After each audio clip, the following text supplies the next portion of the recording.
एक बार की बात है जब दुनिया में एक ऐसा जंगल था जो अपनी खूबसूरती और शांति के लिए मशहूर था। एक बहुत ही प्यारा जंगल था जहां हर तरफ हरियाली ही हरियाली थी। पेड़ इतने घने थे कि सूरज की रोशनी भी मुश्किल से जमीन तक पहुंचती थी। इस जंगल में हरे भरे पेड़ थे जो आसमान को छूते थे। इन पेड़ों की शाखाएं इतनी फैली हुई थीं कि वो एक दूसरे से जुड़ी हुई नजर आती थीं। इन पेड़ों पर रंग बिरंगे फूल खिले हुए थे और मीठे मीठे फल लगे हुए थे। हर मौसम में ये पेड़ नए रंगों में रंग जाते थे और उनकी खुशबू पूरे जंगल में फैल जाती थी। इस जंगल में बहुत सारे जानवर रहते थे। हर जानवर की अपनी एक कहानी थी और सबकी जिंदगी एक दूसरे से जुड़ी हुई थी। हिरण, बंदर, खरगोश और शेर सब मिलजुल कर रहते थे। हिरण अपनी तेज दौड़ से, बंदर अपनी शरारतों से, खरगोश अपनी चालाकी से और शेर अपनी बहादुरी से मशहूर थे। सब मिलजुल कर रहते थे और एक दूसरे की मदद करते थे।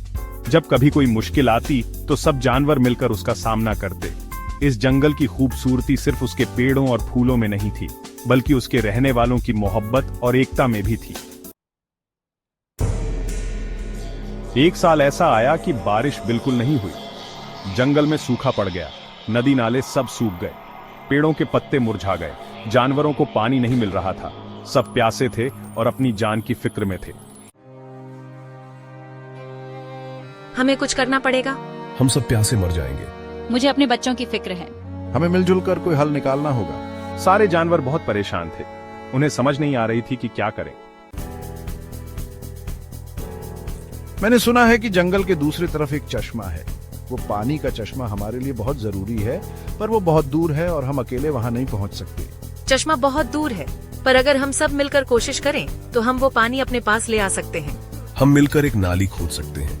अगर हम सब मिलकर मेहनत करें तो हम ये काम जल्दी से कर सकते हैं। हम सब मिलकर मिट्टी उठाकर ले जाएंगे। हर कोई अपनी अपनी ताकत के हिसाब से काम करेगा और हम सब मिलकर ये नाली बनाएंगे। सब जानवरों ने मिलकर काम शुरू कर दिया। हर कोई अपनी अपनी जगह मेहनत कर रहा था और सबको पता था कि ये काम किसी एक के बस का नहीं। शेर ने अपने पंजों से जमीन खोदी।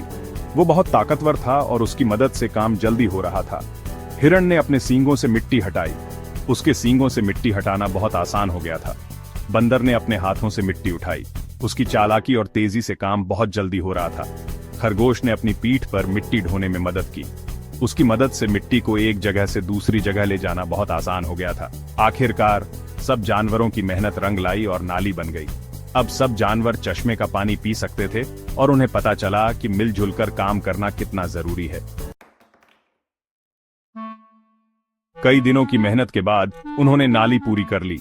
ये नाली बनाना कोई आसान काम नहीं था। हर जानवर ने अपनी पूरी ताकत से काम किया। कुछ जानवर मिट्टी खोद रहे थे और कुछ पानी के रास्ते को साफ कर रहे थे। सबने मिलकर यह काम किया। चश्मे का पानी नाली के जरिए जंगल तक पहुंच गया। ये मंजर बहुत ही खूबसूरत था। पानी से जंगल की हर चीज हरी भरी हो गई। पेड़, पौधे और जानवर सब खुश हो गए। सब जानवर बहुत खुश हुए। उन्होंने अपनी कामयाबी का जश्न मनाना शुरू कर दिया। हर कोई खुशी से झूम रहा था। ये लम्हा सबको हमेशा याद रहेगा। उन्होंने मिलकर पानी पिया। ये पानी बहुत ही मीठा और ताजा था। सब जानवरों ने अपनी प्यास बुझाई और खुशी से एक दूसरे से गले मिले। वो नाचने लगे और गाने लगे। हर कोई अपनी खुशी का इजहार कर रहा था। कुछ जानवर नाच रहे थे और कुछ गाने गा रहे थे। ये जश्न बहुत ही शानदार था। उन्होंने अपनी मेहनत और एकता का जश्न मनाया। ये जश्न सिर्फ कामयाबी का नहीं था, बल्कि इस बात का भी था कि सबने मिलकर काम किया और कामयाब हुए। ये कहानी हमें बताती है कि अगर हम मिलजुल कर काम करें तो कोई भी मुश्किल आसान हो जाती है। हर मुश्किल का हल मिलजुल कर ढूंढा जा सकता है। एकता में बड़ी ताकत होती है। अगर हम इकट्ठे रहें तो हर काम आसान हो सकता है। ये कहानी हमें ये